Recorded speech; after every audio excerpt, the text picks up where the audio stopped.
Islamabad Bloch तलबा बाजियाबी case में निगरान वजीर आजम अनवारुल हक काकड़ की मुमकिन पेशी के पेश नजर इस्लामाबाद हाई कोर्ट में सिक्योरिटी हाई अलर्ट कर दी गई। तफसीलात के मुताबिक इस्लामाबाद हाई कोर्ट में बलोच तलबा बाजियाबी केस की समाअत आज होगी। जस्टिस मोहसिन अख्तर कयानी केस की समाअत करेंगे। गुज़श्ता रोज होने वाली तूफानी बरसात ने बलूचिस्तान के साहली शहर गवादर को डुबो दिया। सेनेटर कहदा बाबर ने हुकूमत से गवादर को आफत ज़दा करार देने का मुतालबा कर दिया। गुज़श्ता रोज होने वाली 16 घंटे से जायद की मुसलसल तूफानी बारिश ने बलूचिस्तान के साहली शहर गवादर को डुबो दिया। पानी कहीं घरों में दाखिल हुआ तो कहीं सड़कें बहा कर ले गया। बिजली और मवासलात का निजाम दरहम बरहम, जबकि अवाम सैलाबी रेलों से बचने के लिए बुलंद इलाकों में मुंतकिल होने लगे। रावलपिंडी अडयाला जेल में कैद बानी पाकिस्तान तहरीक इंसाफ का कहना है कि सदर पाकिस्तान आरिफ अलवी ने कौमी असम्बली का इजलास न बुलाकर बिल्कुल ठीक किया।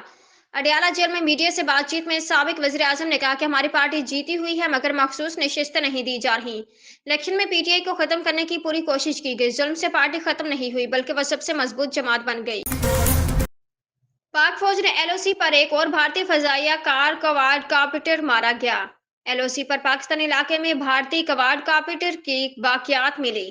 तफसीलात के मुताबिक पाक फौज ने एलओसी पर भारतीय फजाइया का क्वाड कॉप्टर मारा गया। 25 फरवरी को दिन 12:55 पर जासूसी के लिए आने वाले भारतीय को क्वाड कॉप्टर को निशाना बनाया गया।